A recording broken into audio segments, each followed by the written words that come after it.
What is going on, everyone? Trust the Buzz here. I'm not even going to get into the intro because you know exactly what we're talking about. You see the screen, you saw the thumbnail, you clicked the title. The Hornets were able to acquire Collin Sexton and a 2030. I believe it was originally reported as 2031 and then got changed to 2030. But a Collin Sexton and a 2030 second round pick, all for Jusuf Nurkic, who really didn't play for us. I mean, I like kind of some of the things he was able to do as far as like what I know his skill set is, but at the end of the day, he didn't play that long for us. But still, Collin Sexton is a dog. He has the mentality that we need. He has the talent we need. He's just everything that the Charlotte Hornets need. He can put up buckets in a hurry. I think that I really, really like Collin Sexton. He just brings that attitude. He brings, I think, they always talk about like positional, I can't remember the word that Jeff Peterson always uses, but I think it's like positional versatility, where yes, he can, I think he's more of a 2, but he can play point guard a little bit. He has decent assist numbers. I feel as though a lot of those come from just a high usage. Nothing wrong with that. He's just definitely a guard. Like, he's definitely a shooting guard. You put Collin Sexton on the floor to hoop, to score, and that's exactly what he's going to do. And you know, obviously the effort and whatnot, and he brings that night in and night out. I think this is a fantastic pick. I mean, a fantastic trade. I think for the Jazz, a lot of people are questioning that for them, but they got Walter Clayton, they got Ace, they got Keontae George. They have a lot of guards that they are trying to put time towards. So it was obviously at some point you had to get rid of somebody, and you more than likely would get rid of the guy who just really isn't part of that future. I think, you know, you replace him with Nurkic. I don't think they're really going to keep Nurkic, or I don't even know if they're going to necessarily, if they do keep him, they may just hold on to him because they're both expiring. Collin Sexton and Nurkic are both expiring deals. I could see the Utah Jazz, you know, keeping Nurkic just because he doesn't mess with that guard rotation that they now have. So that could just be part of it as well. Or it could be something like bigger for another trade. But for us, we're definitely keeping Collin Sexton. It gives us the opportunity to see him play for us and see how he produces. And then we can obviously extend him after the season. During the season, doesn't matter. But yeah, I think he's everything we need. He brings the energy night in and night out. I mean, look at the stats. He averages 18 points, 3 rebounds, 4 assists, shooting 48% from the field, 41% from 3, and 87% from the free throw line. I just love Collin Sexton, man. I think he just, once again, it's all about energy with him. It's all about just how quick he is and how efficient he is, and he grew to that. Like, at one point, he wasn't that efficient. Like, you have a couple of seasons where he didn't shoot well from 3, but then, you know, it just got better and better and better. And I mean, I can never complain about a player who just constantly gets better. I don't think Collin Sexton, you know, going from the Cavs to now to the Jazz to now the Hornets is any indicator of like he's not a good basketball player, he's an empty stats or anything like that. It's really just the fit. Like, he was on the Cavs, but then they had, you know, bigger moves trying to shoot. You know, obviously they got Donovan Mitchell out of it, and then that team ended up being the number 1 team in the East, and so it was just part of the vision. Utah, I never felt like he was going to stay in Utah. I'm surprised he stayed in Utah as long as he did. Or was he part of the Lowry marketing trade? No, he couldn't be part of Lowry. I don't remember. Was it for Donovan Mitchell? I don't remember. Either way, the point is the Cavs had bigger plans, so they got rid of him. And then the Utah Jazz had him, and they really just were in limbo and didn't know what to do. For us, we get rid of a player who we're not going to use in Nurkic to a guy who we definitely will use, and hopefully he will be. You don't make the draft choices we did, and you don't trade for Collin Sexton on and expiring to not try to make something shake. And I think we're going to try to make something shake. Like I said, on defense, it's not like his selling point, but the effort is there on offense and defense, and that's all you can really ask for. Really, what you're looking for is the 3-point shooting, his ability to get to the rim, his ability to score, his ability to facilitate. He's not a bad facilitator. I know I said, I believe his assist numbers come from just really him just being used a lot, but it's not to say he can't play make. It's just more so he has the ball a lot and he's making decisions based on that, but he is there to score. I truly believe, like, if you tone down his scoring a little bit, he could probably average 6-7 assists. Like, he is that talented as a playmaker. It's just he's a score first, and there's nothing wrong with that. So have him be able to have that. Your LaMelo less minutes, and I've been talking about it all offseason, have dramatically improved since last year, where you had Damian Baugh, I believe, and Isaiah Wong and KJ Simpson and guys like that.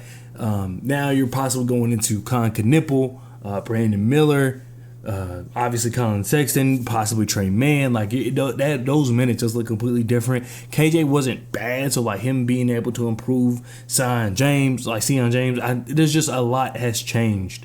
Even McNeely can put the ball on the floor and play make a little bit. He's a underrated like connective passer. So you just have a lot of passing on this team. So when LaMelo, and I think that a lot of people confuse like the LaMelo less minutes with him being injured, but no, I'm talking about him taking out the game, him in foul trouble. There's a bunch of different things that have happened in the past with LaMelo where you could say where he's not on the floor, offense falls apart. I don't see that happening, even if we don't, because some people are saying like, how does this go with, possibly bringing back Trey Mann? I think they can fit.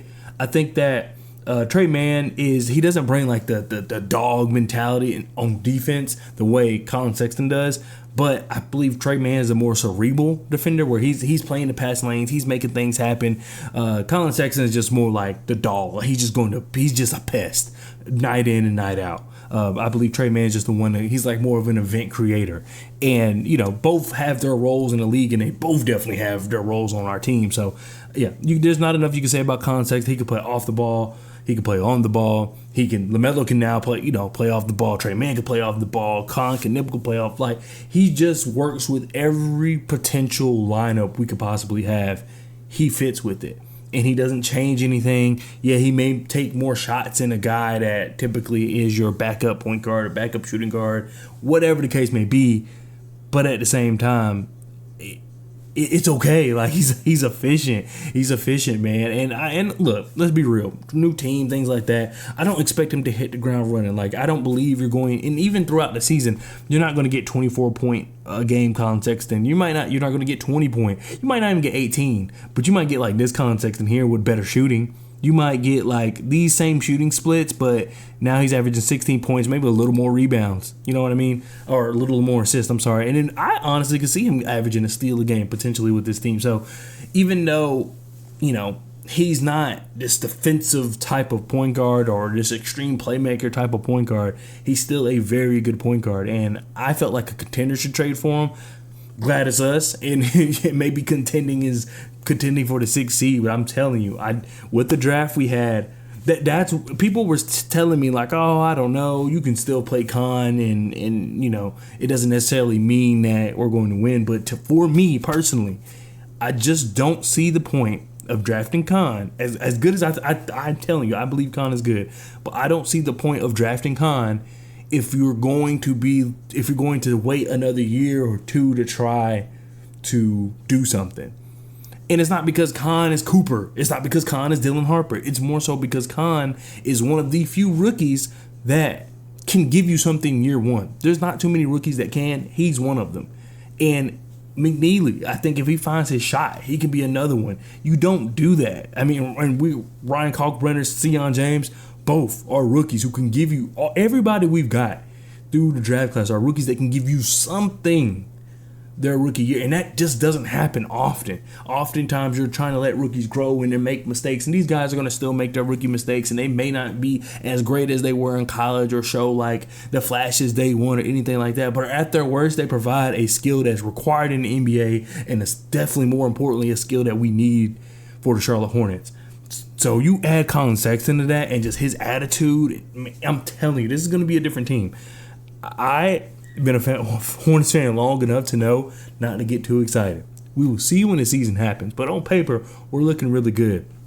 I have to do more of a deep dive into Collin Sexton as far as like film and stats, and so of course I'll have a video coming for y'all for that, hopefully tomorrow. But as far as just like someone who watches the NBA and pays attention to all the teams and looks at all the players, but obviously on a surface level, because I really focus on the Hornets more than anybody, of course. I like his game, man. I like his game. He's very. He can be used in so many different ways. He can be your lead ball handler. He can play off ball. You can have him to shoot. You can have him spot up. You can have him create. I think that's another thing that I personally missed, when talking about him.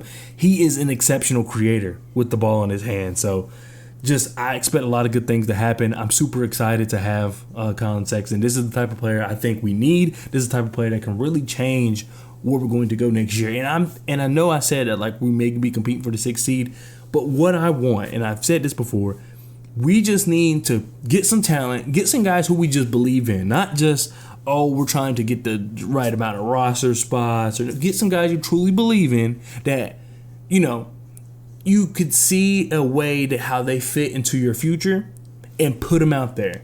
If you win, you win. If you don't, you don't. But at least you're trying.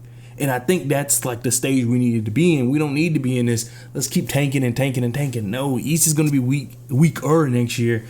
There's just no reason to not just try.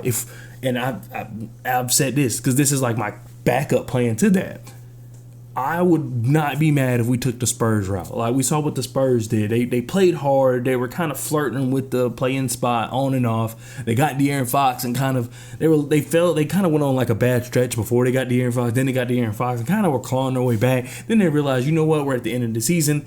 We don't want to waste, Wemby Miles. De'Aaron Fox has a slight injury, and by the time he comes back, it will be like playoffs. Like it's just too much. We'll just cut our losses. It is what it is. We tried. Boom, they ended up getting a second pick. Now, I'm not saying that we should do that to expect to be rewarded with a top pick, even though the 2026 class is insane. I'm more so saying that that's the type of progression we need. It's hard to sell fans on you're progressing and you're building when you're winning 20 games. But if you take that route of we put all our eggs in this basket, we're focused on this team right here this year. Let's see what they can do. We'll make our moves off that. And that's what the Spurs did when they realized we're going to be forcing guys, like we're limping to the finish line. We're going to be forcing guys to kind of come back, and just for what? All right, let's just cut our losses. We tried. If we do that, I will have no complaints. But the whole, we're sitting out guys just because, and this, that, and the other, and we're putting out Damian Ball, we're putting out Daquan Jeffries, and that's your roster. Because you don't believe, and no disrespect for those guys, but you don't believe in them. You believe in Collin Sexton. You believe in LaMelo, of course. You believe in Con, McNeely, Kalkbrenner, Musa, and of course, Brandon, Miles, Melo, all those guys. You believe in all of them. But I'm just talking about obviously not our stars. You believe in those guys. And you say, okay, if this works, I can see how they can be a part of our future. Those are the guys you put out there and see what you get. Not the Damian Balls, not the Daquan Jeffries, I'm trying to think of Ish Smiths, not the, there's just a bunch of guys I could name off, but you get the point. So I'm glad we got Collin Sexton. I will have that deep dive for y'all soon because I want to get into nitty gritty. I want to get into the analytics. I want to get into the film. I want to get into all that stuff. But just as someone who watches basketball and have seen a good amount of Collin Sexton, I just really like what he does, man. I like the shot creation. I can't believe I even said that last because that's obviously his highest skill, and that's something we desperately need because, LaMelo's not always going to be on the floor to make a pass. Brandon Miller, coming back from injury, he always can't set you up. Trey Mann, we don't even know if he will be back, but still, he can't always set you up. Who can go out there and get us a bucket when we need a bucket? Collin Sexton is that, man. That's what he does. There are some ups and downs because, like I said, he's putting them up. You know what I mean? And, some games he is, you see the splits. He shoots very well, but some games he's going to go 1 for 10. Some games he's going to go 3 for 11. But, obviously by the end of the season, you look back at it and say, no, that was a very productive season. So let me know what your thoughts are on the trade. I know y'all probably love it. Obviously, there's going to be some people that may not see the vision. And if you feel that way, please feel free to put your comments down in the comment section below because I want to hear all viewpoints. But I know, as fans of the team, we're all just excited to see the team try. This is if you're not a Hornets fan and you're watching this is a huge step in the right direction of just putting something actually useful out there, and then that's how you can get a real analysis of your players. You can't do that when you're putting out these guys who aren't even going to be on the team next year, and you know that. What are you truly building? You know what I mean? So, once again, let me know what your thoughts are down in the comment section below, and I'll see you guys next time. Peace.